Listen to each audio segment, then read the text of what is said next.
There seems to be a little bit of confusion, so I will say this. No true Christian has anything to do with Halloween. Anything? Well, that's an extreme stance, questioning the intent of the heart and the group member status of anyone who happens to disagree with you. Yeah, well, I think God is pretty extremely against Halloween. For example, the book of Deuteronomy is full of passages where God says, don't do witchcraft, sorcery, contacting the dead, that it is an abomination to him. He's pretty strong about it. Yeah, absolutely. I agree.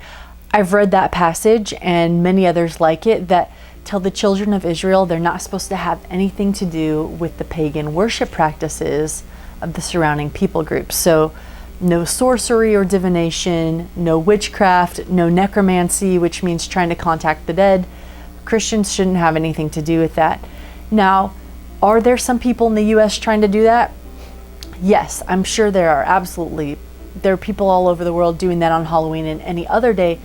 However, for the most part, people are trying to eat some delicious pumpkin products, dress their kids up in a cute costume, and do something fun with their neighbors. Oh, please, that is so lukewarm. You can do any kind of witnessing or service any other day besides Halloween. Keep yourself separate. Stay clear of anything that even hints of giving honor to any god outside of the God of heaven. That's a really good point. Let's talk about origins.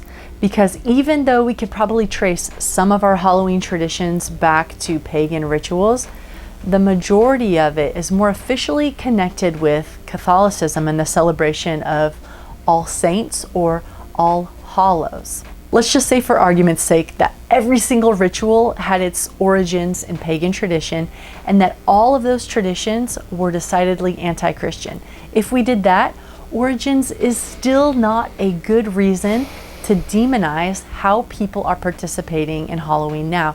And that is because the origins argument is so sticky that just by living our lives normally, we would be accidentally worshiping so many gods just by being. What do you mean just by being? Well, for example, have you ever worn Nike apparel? Uh-oh, you've accidentally worshipped the pagan Greek god of victory. Have you ever had or been a bridesmaid at a wedding? Well, in that case, you've acknowledged the demons who are said to roam about the earth trying to screw up the bride's special day. And have you ever worshipped on a Sunday? If so, you are accidentally worshiping Sunandag, the Norse god of the sun.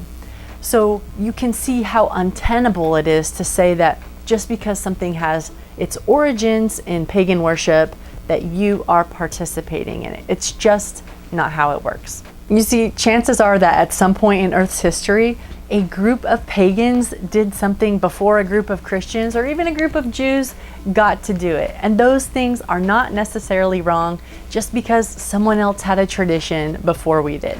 So are you taking the position that everything related to Halloween is good or at least permissible? No, that's not it at all. And in fact, I personally do have some problems with the way that some people participate in Halloween.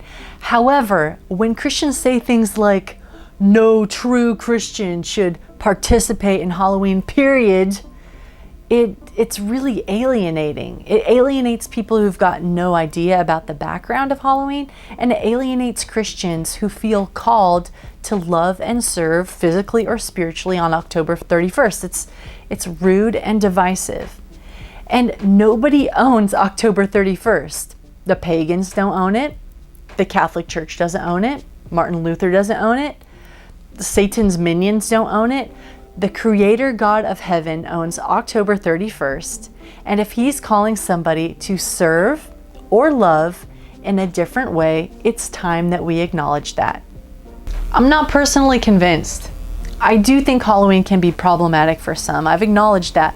But with every set of potential problems is a set of huge opportunities. You don't need to participate in Halloween, but I hope that you will respect that God is calling people in ways that we can't imagine to reach people in their circles for himself. And Halloween may be one of those things. So we should probably stop with the accusations and kicking people out of our clubs when we don't agree with them. All right, that's it for me today. I'm Amie with Ask a Christian. My prayer for us this season is that our lives will reflect light and health and love, in contrast to the glorification of death and darkness that's going on around us during Halloween. Also, I just want to say, I know this is a sticky situation. I hope you will pray about it, see what God wants you to do, and be free in Christ no matter what. I'm wishing you joy and peace for your journey. Thanks so much. Bye for now.